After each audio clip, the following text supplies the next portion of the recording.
Have you ever asked yourself that when the world tries to officially condemn one of the history's darkest crimes, some powerful countries hesitate or even oppose it? The transatlantic slave trade saw over 12 million Africans forcibly taken across the ocean. It's widely recognized as a crime against humanity. So, why would countries like the United States, Israel, and Argentina push back on the certain UN resolution about it? Naya, political or something deeper? Well, today I will be breaking down this for you right here on the deep dive. So welcome again to the channel as we'll be diving in to know why US, Israel, and Argentina oppose or more or less hesitate to agree to the abuse or crime abuse to the human life as we call the transatlantic slave trade years back, and why they rejected it. I will be telling you more stories about that. Now let's take a look at the what the debate is really about. The issue is not whether slavery was wrong. Everyone agrees it was horrific. The real debate centers around what comes next. At forums like the United Nations General Assembly, some countries, especially African nations, are pushing for official declaration calling slave trade a gravest crime against humanity. Reparation, financial or structural compensation. And now remember, it was John Dramani Mahama who stood in the name of Africa to put that on record. He said, let it be known to the world that transatlantic slave trade is against the human right or the human abuse. It's against human life. And he said that yesterday at the UN General Assembly. Acknowledgement of long-term global inequity caused by slavery. Countries like Ghana argued that the legacy of slave trade still shapes today's economy and racial disparities. So where does the disagreement began? Let's look at the reparation problem. This is the biggest reason for opposition. If slavery is officially labeled in stronger legal terms, it could open the door to massive financial claims. For the United States, this raises serious concern, could elevate to trillions of dollars in reparation claims. Now, who qualifies for the compensation? What is responsible, modern taxpayers or historical system? Even within the US, reparation is already highly controversial domestic issues. Internationally, it becomes even more complex. Countries fear the supporting such resolution could create legal precedents they can't control. Can create legal precedents they can't control. Now let's look at the legal terms and the historical complexity of the transatlantic slave trade. Another reason in legal ambiguity.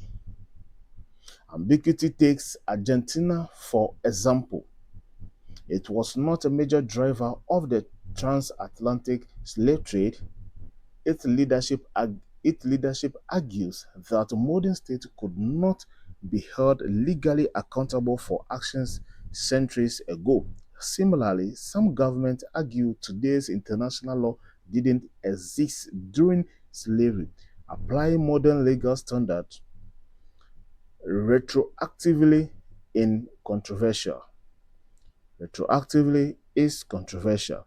This great dilemma, how do how do you deliver justice for historical crimes without breaking current legal work frames? Now, let's also look at the Israel unique position aspect of this particular issue. The stance of Israel is shaped by its own historical context. Israel often emphasizes the memory of the Holocaust as a unique central global tragedy. There are concerns that Expand definitions of crimes against humanity could dilute the uniqueness of other historical atrocities. It could shift global narratives in ways that our political sensitive Israel is not denying slave trade's horrors, but it approaches this resolution very carefully due to historical and diplomatic sensitivities. Now let's look at the geopolitical aspect of this particular aspect of the transatlantic trade, slave trade with the power as we have right now in the geopolitical and power. Let's look at the real. This is this is not just about history. It's about global power dynamics. Countries like the United States often resist resolutions that could increase international pressure or liability, set precedents for other historical claims, colonialism, war crimes, and etc. Shift influence towards blocks of developing nations. Meanwhile, African and Caribbean nations are pushing harder than ever for justice and recognition. This creates a division between countries seeking historical accountability and countries trying to limit future obligations. Now, the bigger question is, at its core, this debate asks one powerful question: can the modern world truly correct the crimes of the past? Or is it too late? Supporters say the reparations are about justice and healing. Opponents say it could lead to endless global disputes and instability. And right now, the world remains divided. Now, let's look at what is next.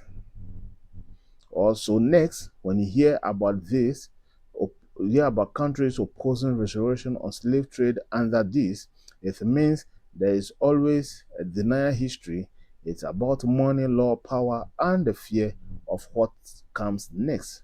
But the question remains, should history be remembered, or should it be repaired?